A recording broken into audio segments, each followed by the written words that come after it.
بسم اللہ الرحمن الرحیم کی کیا بات ہے، ایک پوری آیت ہے۔ دو صورتوں کے درمیان فاصلے کے لیے بسم اللہ الرحمن الرحیم کو اتارا گیا۔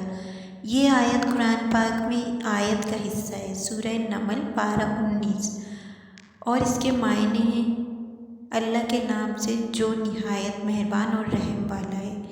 اس کے فضائل صحابی رسول حضرت جابر بن عبداللہ فرماتے ہیں، جب بسم اللہ شریف نازل ہوئی تو بادل مشرق کی طرف سے دوڑے، ہوائیں رک گئیں، سمندر کو جوش آ گیا، چوپایوں نے غور سے سننے کے لیے اپنے کان لگا دیے اور شیطانوں کو آسمان سے پتھر مارے گئے۔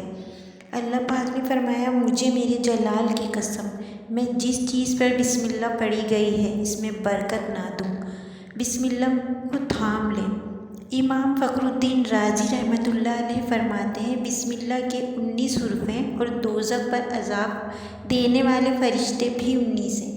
ایک حرف کی برکت سے ایک ایک فرشتے کا عذاب دور ہو جائے گا۔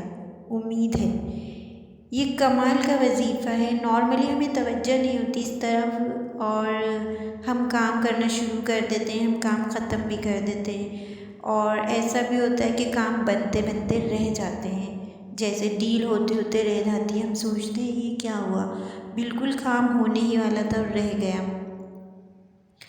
تو نبی پاک صلی اللہ علیہ وسلم نے فرمایا، جو بھی اہم کام بسم اللہ سے شروع نہیں کیا جاتا وہ ادھورا رہ جاتا ہے۔